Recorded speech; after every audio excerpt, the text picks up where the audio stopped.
Well, thank you very much. We had a terrific meeting. We discussed a lot of things. As you know, I had an excellent phone call with President Putin that lasted for over 2 hours. We discussed a lot of points, and I do think we're getting a lot closer, maybe very close. The President and I just spoke to the European leaders. They were President Emmanuel Macron of France, President Alexander Stubb of the Republic of Finland, President Karol Nawrocki of the Republic of Poland, Prime Minister Jonas Gahr Store of the Kingdom of Norway, Prime Minister Giorgia Meloni of the Italian Republic, Prime Minister Keir Starmer of the United Kingdom of Britain and Northern Ireland,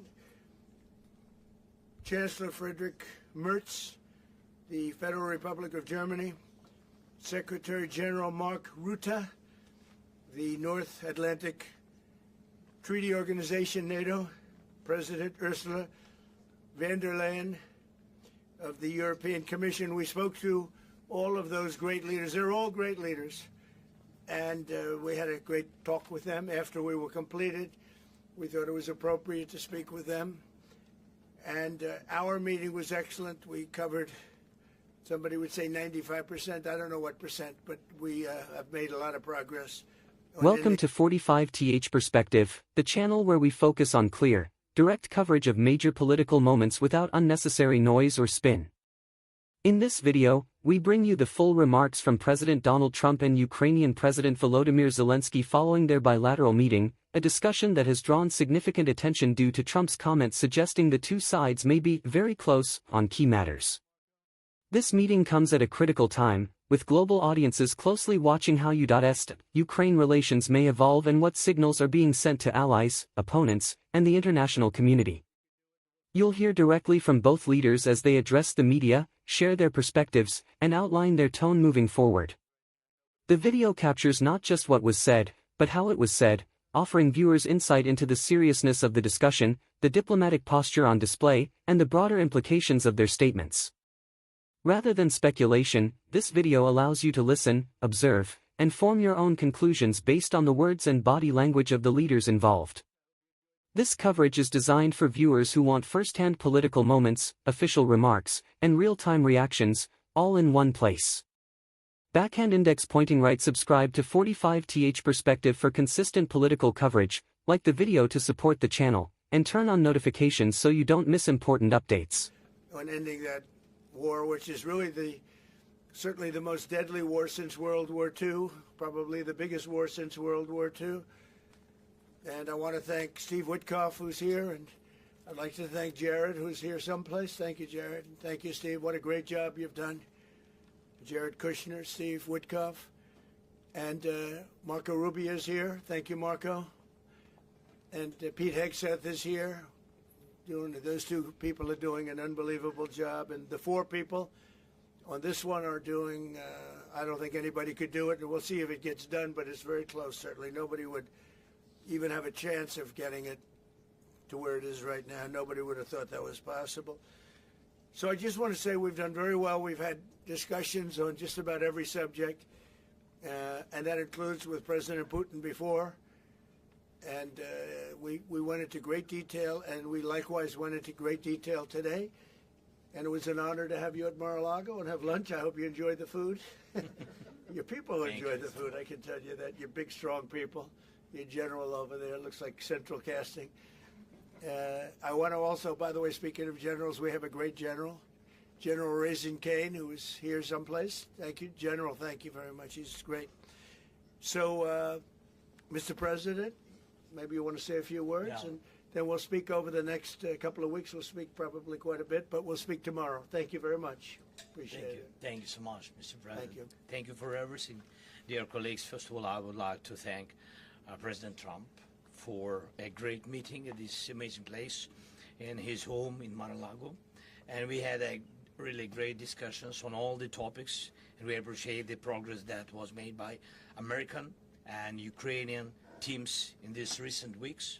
Special thanks to Steve Witkoff and Jared Kushner, and thank you to for their engagement and full commitment, and also to our team, and first of all to Rustem Umerov and General Gnatov, and to all our teams.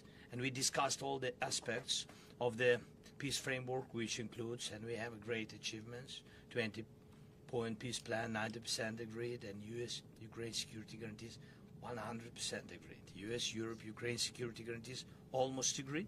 Military dimension, 100% agreed. Prosperity plan being finalized, and we also discussed the sequencing of the following actions. And we agree that security guarantees is the key milestone in achieving lasting peace, and our teams will continue working on all aspects. We also had a joint productive call with European leaders, like President Trump said already, and a lot of leaders, including NATO and the EU. And we agreed that our teams will meet in upcoming weeks to finalize all discussed matters. And we agreed with President Trump that he will host us, and maybe in Washington, European leaders and Ukrainian delegation, yes, in January. And Ukraine is ready for peace. And once again, would like to thank President Trump for a warm welcome and substantial discussion. Thank you, Mr. President. Thank you very much. Thank you so much, Mr. President. Any questions, please? We've heard some digits from President Zelensky, 90%, 100%. The U.S.-Ukraine security guarantees, what number are we at right now? Well, I think look, you can say 95%, but I don't like to say percentages. I just think we're doing very well. We could be very close. There are one or two very thorny issues, very tough issues, but I think we're doing very well. We made a lot of progress today, but really we've made it over the last month.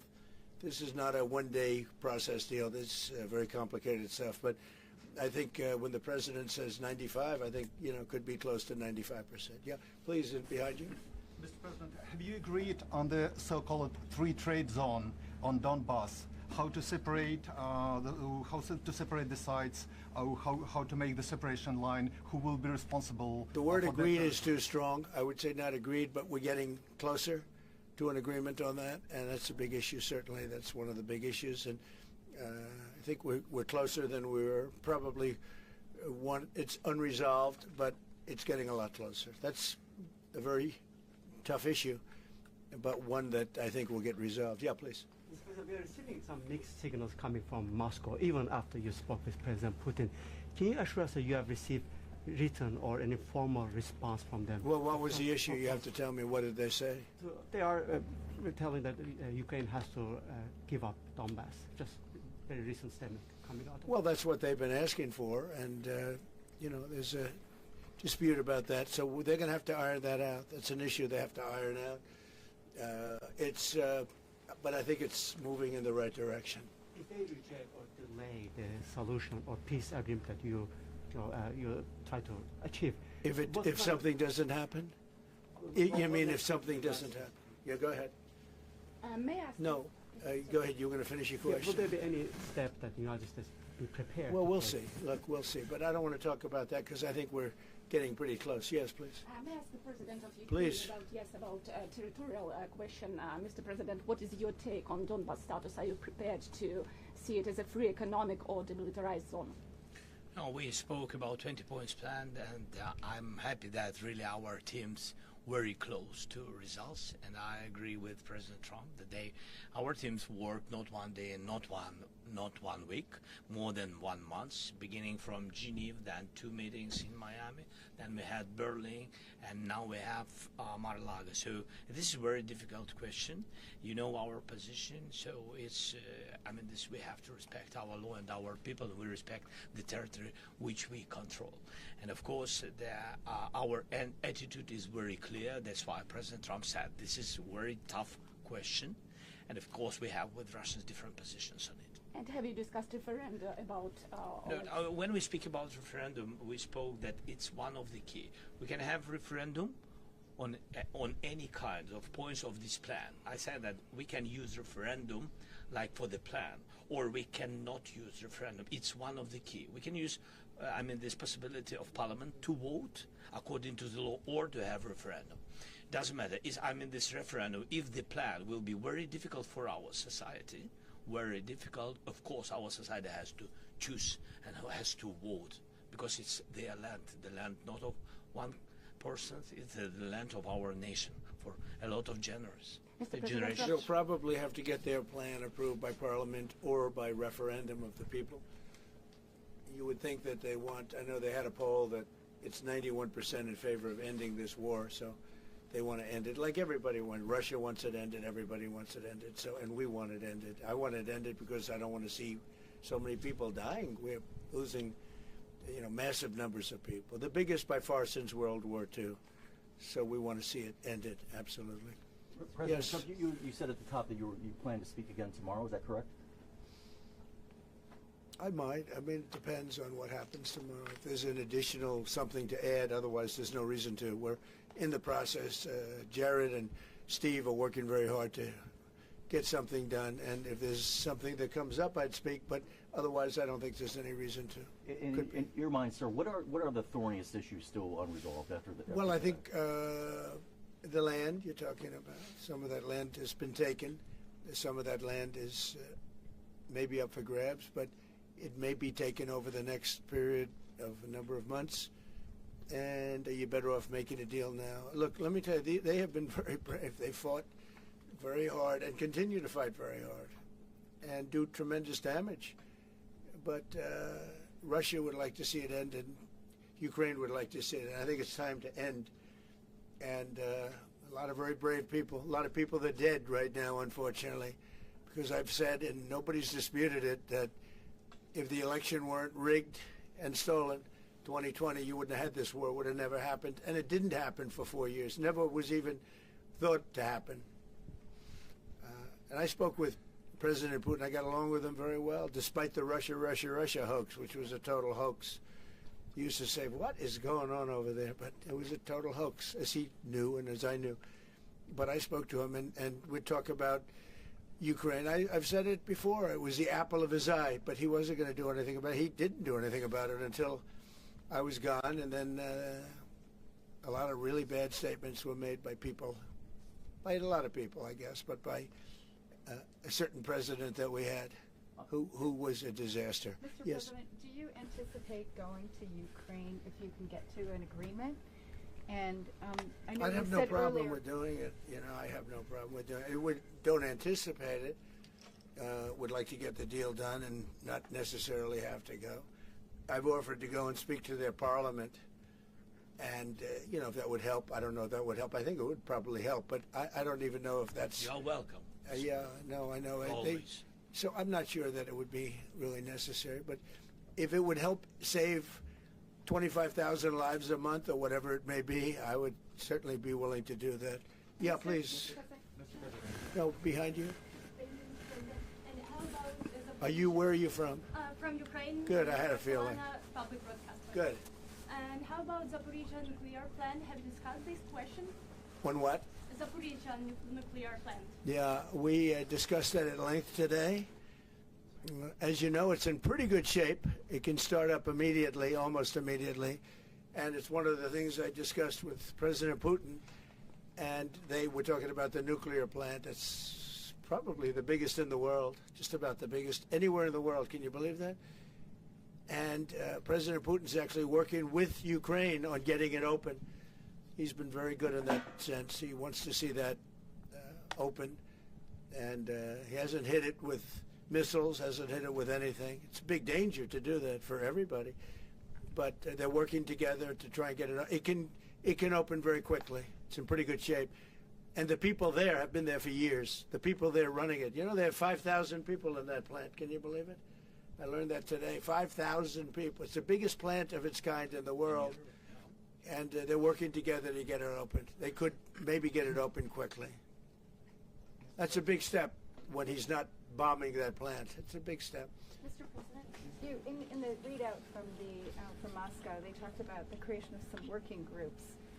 Yes. That would be set. Can you tell us about what those working groups Sure. would entail? And also, if you wouldn't mind, what is the message that you will give to Putin when you speak to him after your meeting? So the working group is going to be composed of Steve Witkoff, Jared Kushner, General Raisin Kane, Marco Rubio, and a few other people that we're going to be putting onto it. I think Pete Hegseth should be in that working group. He knows the territory very well. He's been fantastic at what he's doing. And they may add one or two people. And likewise, Ukraine's going to have some very good people that were at lunch today that enjoyed the lunch today a lot, more than they thought, right? But do you want to say who may be on your working group? Yeah, we now, as I said, that we work with Steven Jarrett. We worked our Rustem Umerov and also Deputy Minister Gislitz and also General Gnatov, and they will continue work in this group. And of course, if we will go further, and I hope that really we will have decisions in January, as I said, about all these documents, 6 documents, and of course, we will continue work on this, so they know what to do. Yes. And that working group, by the way, importantly, will also then be working with Russia, okay? Because to work with ourselves doesn't really solve much of a problem. So they'll be working with Russia. Yeah, please. President, you said this morning you weren't a deadline guy. How long do you think it'll take to get this last little bit, as you say, finished? What are we talking about? So if it went really well, you know, maybe a few weeks. And if it went poorly, longer. And if it went really poorly, it's not going to happen. That would be a shame. There's that chance also. You know, it's possible it doesn't happen. But, you know, in a few weeks we will know one way or the other, I think. But if it went really well, but it could also go poorly. I mean, you know, we could have something where one item that you're not thinking about is a big item breaks it up. Look, it's been a very difficult negotiation, very detailed. It's funny, I settled 8 wars. Some were going on for 35 years. And we got them settled in a couple of days. Some of them, one was going on for 37 years. I settled it in 1 day. But this is a very complex one. Do you want to put odds on it? What the bad? No, I think we'll get it done. I don't want to say when, but I think we're going to get it done. Yes, ma'am. Mr. President, you in the past have suggested a trilateral meeting between both President Putin and Zelensky. Right. Is that something that is also on the docket? I see that happening, sure, at the right time. I saw a very interesting President Putin today. I mean, he wants to see it happen. He wants to see it. He told me very strongly. I believe him. Don't forget, we went through the Russia hoax together. And he'd call me, I'd call him, I'd say, can you believe the stuff that they're making up? And it turned out we were right. They made it all up. And despite that, we didn't get into wars or we didn't get into problems, but we weren't able to trade very much or any of that, which was a shame because, you know, a lot of success could have been had by trading with Russia. They have great land, great minerals and other things, and we have things that they want very badly. But the Russia hoax, which was a terrible made-up fictional thing by Crooked Hillary and by Adam Shifty Schiff and bad people, sick people, they made it up. It was all a made-up hoax, but it kept us really from dealing with Russia, kept Russia dealing, you know, from dealing with us. So, but despite that, we got along, and I don't know. I think we're going to get there. I know him very well. I think we're going to get there. Did you discuss any time, location, meeting place? Yeah, we're discussing a lot of things. No, look, I was on the phone with him for almost, I guess, 2.5 hours. They're just telling me now. That's a long time. We discussed a lot of things. We didn't talk about the weather. We weren't talking about what a beautiful day it is in Palm Beach, Florida.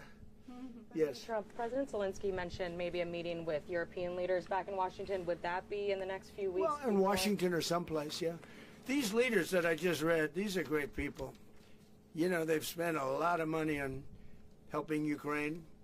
And look, they're doing it for themselves also, meaning their country, because Ukraine's a very important country for them in particular. For us, it's very important. To me, it's the lives. You know, we're thousands and thousands of miles. We're protected by a thing called the Atlantic Ocean and lots of other places, to be honest. And they're not, you know, they're right there. But we're working together with them as we should be. But I'm doing it to save lives. You know, we're not spending any money. Biden gave $350 billion away.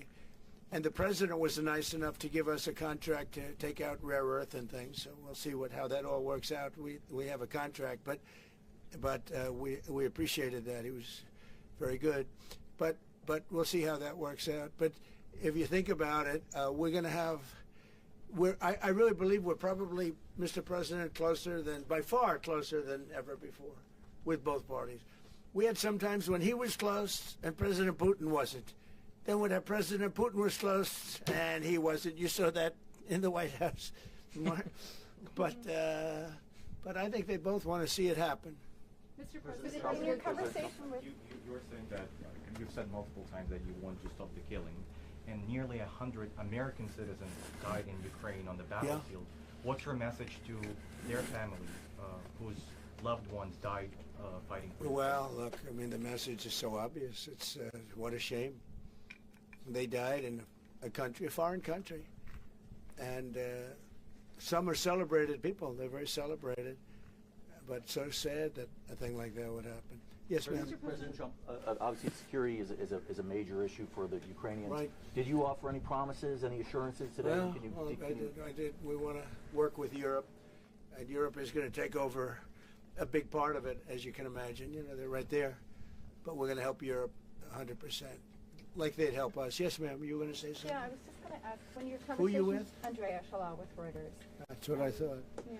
So in your conversation with President Putin, did you discuss what responsibility Russia will have for any kind of reconstruction of Ukraine post an agreement? I did.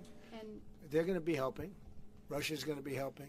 Russia wants to see Ukraine succeed. Once it sounds a little strange, but I was explaining to the president, President Putin was very generous in his feeling toward Ukraine succeeding, including supplying energy, electricity, and other things at very low prices. So a lot of good things came out of that call today. But they were in the works for 2 weeks with Steve and with Jared and Marco and everybody. Did Russia agree, or did Putin agree to a ceasefire to allow a referendum to take place? Not a ceasefire, and that's one of the points that we're working on right now. No, not a ceasefire. He feels that, look, you know, they're fighting and to stop, and then if they have to start again, which is a possibility, he doesn't want to be in that position. I understand that position. The president feels strongly about that or something, but I think we're finding ways that we can get around that. But I understand President Putin from that standpoint. You know, you have to understand the other side. And, you know, I'm on the side of peace. I'm on the side of stopping the war. So, but I think that's a problem that's going to get solved. Yeah. Would people who live outside of Ukrainians who fled during the war be allowed to participate in the referendum? What do you mean, people where live? The people that left. Who fled to Poland and Germany. If we speak about the people who are abroad, who are not on the territory of Ukraine, you mean that in Poland, in Germany, we have millions of people. Yeah, they have a referendum in the same of elections, in the same way how people come and vote. They have rights for this, and of course they have to come. That's why if we will come to referendum, yes, if we will come to such decision, people need infrastructure for this, and it's not simple. And that's why we spoke about it. It can't be in one day, very quickly. It's difficult because we need infrastructure. When you have millions of people, you have to build it in Europe, mostly in Europe for today. President Trump, I know you sound an optimistic note here, but what happens in a few weeks if things sputter? What are you prepared to do? They keep fighting, and they keep dying. No good. But if things don't happen, they keep fighting, and they keep dying. And we don't want that to happen. He doesn't want it to happen. President Putin doesn't want it to happen either. Okay? Thank you very much, everybody. Thank you. Appreciate it. Thank you, sir. Thank you. Thank you, sir.